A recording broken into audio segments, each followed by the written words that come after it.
everybody.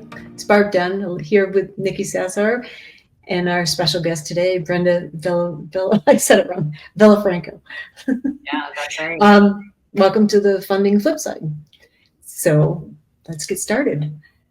Brenda, tell us a little bit about yourself and how you got into this, and tell us your story.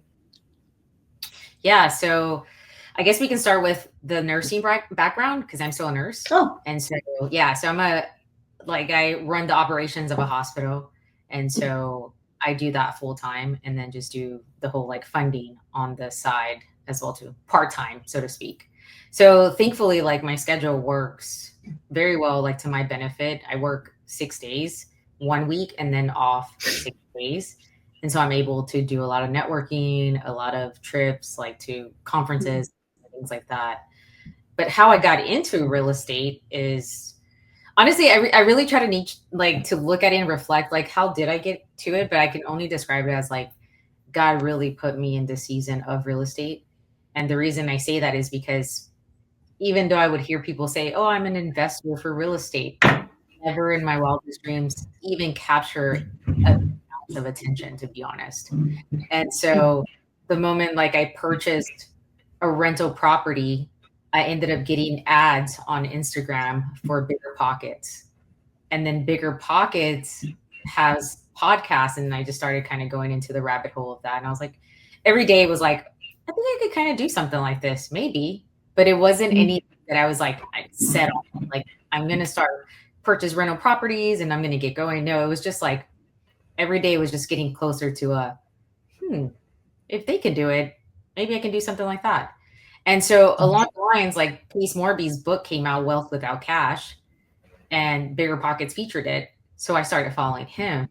And then he had an ad for like Gator. So that's pretty much like the rest is history. Like I joined the Zoom and I just pulled the trigger and I was just like, I think this is something I can do while still working full time, that it'll be, the most minimal work out of real estate, so to speak.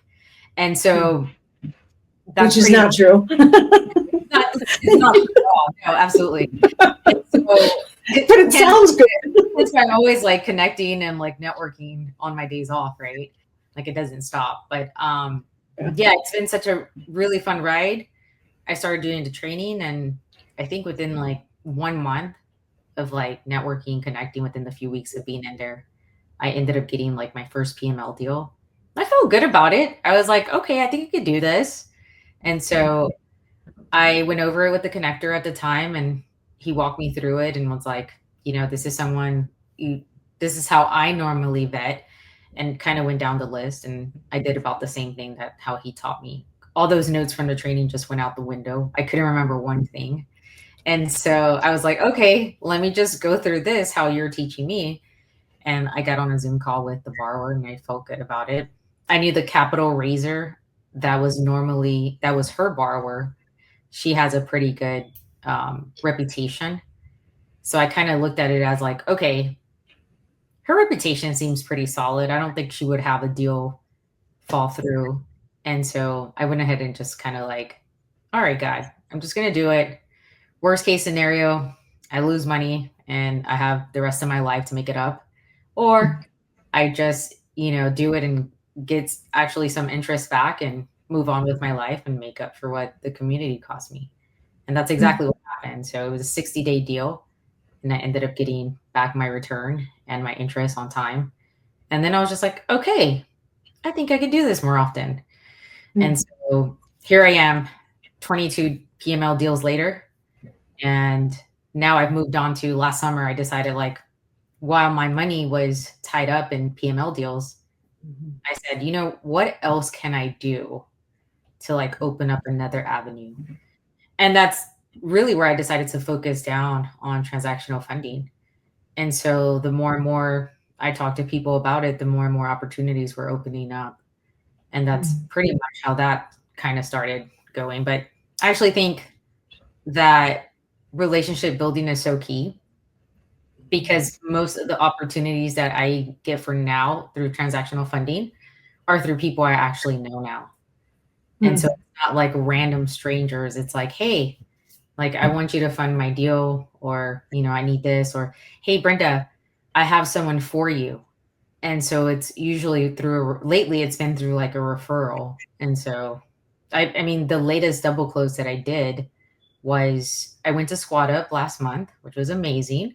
And I saw someone that I had connected with last year in Dallas at the Aspire tour. And at that moment, his phone rang, and it was one of whoever he has a relationship with, and was like, hey, I'm looking for, someone to do a double close. And he's like, oh, she's right here. It was like perfect alignment, right?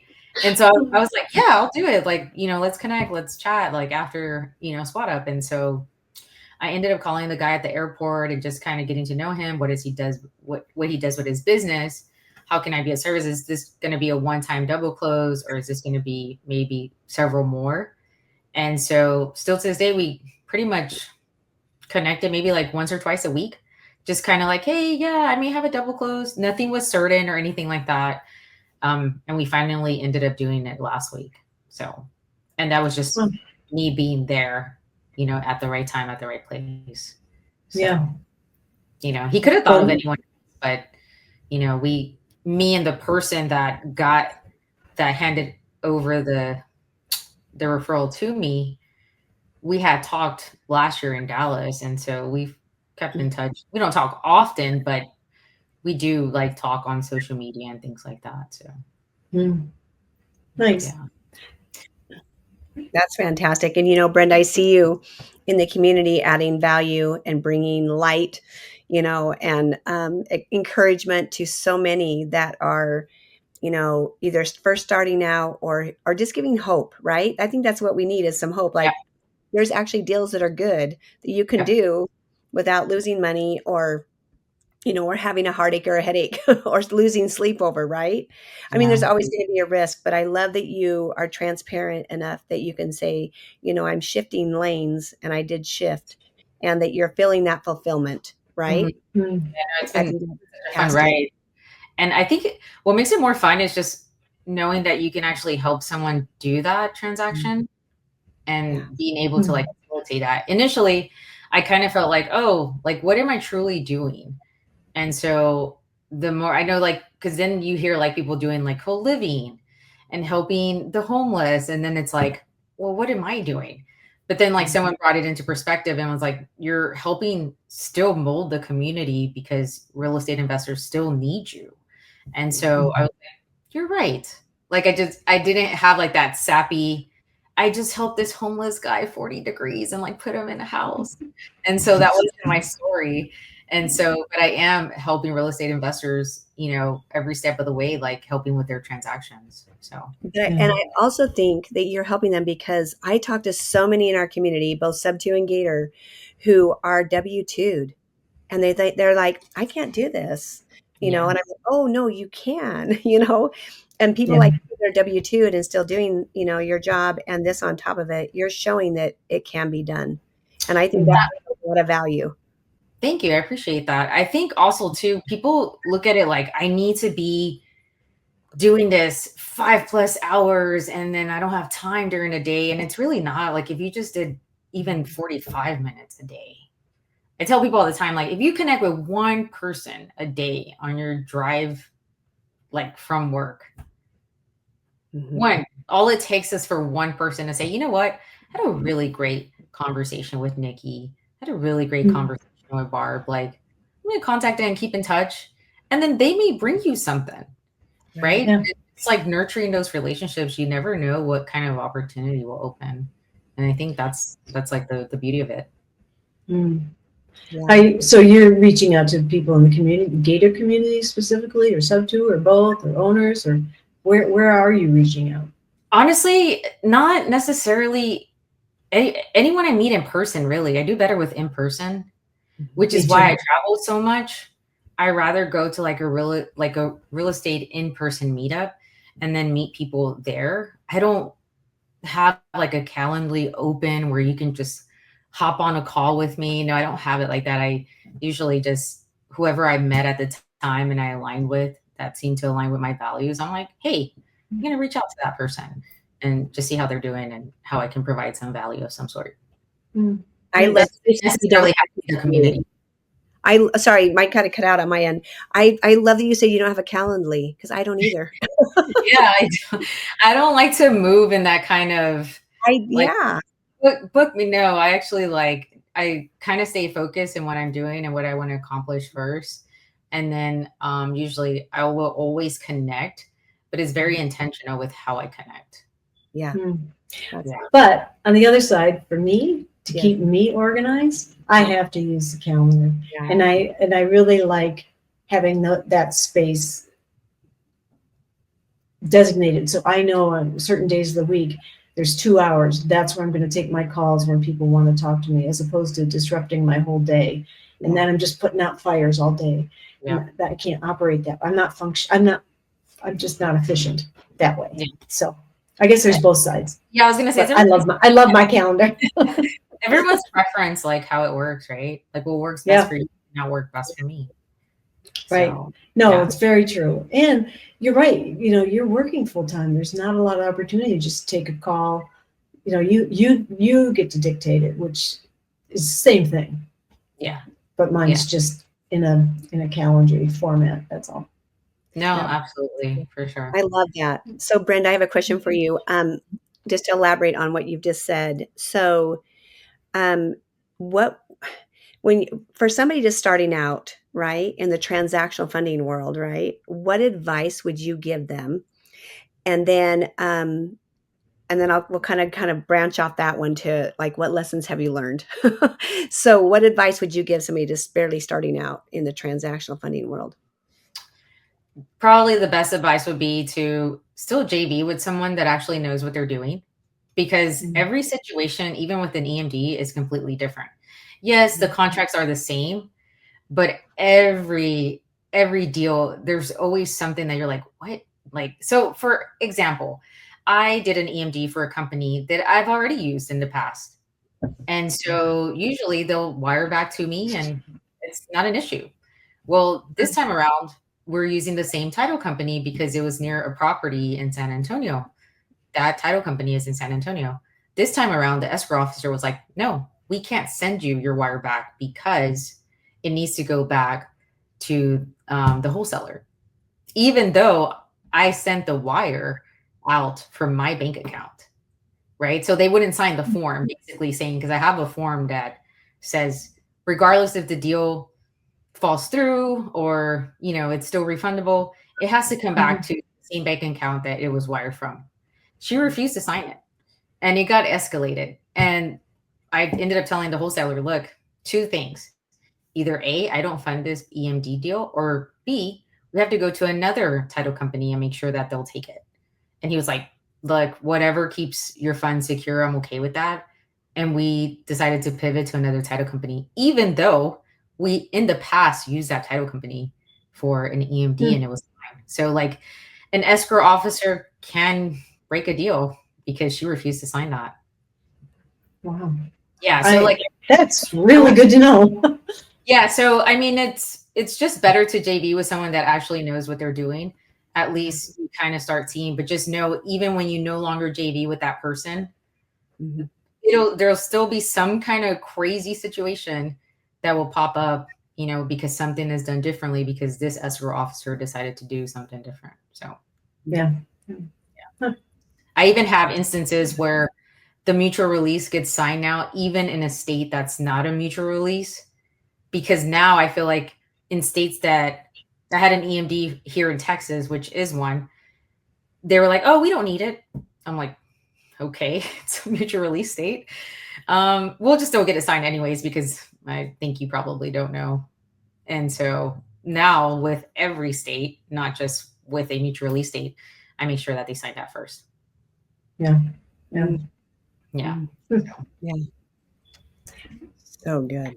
So good. You're so, I mean, like I just have watched you blossom so much. It's been so fun to just see you grow in the community. You know, because I mean, I still learn a lot, but you know, it's just like every situation, I'm like, whoa, interesting. You know? So yeah.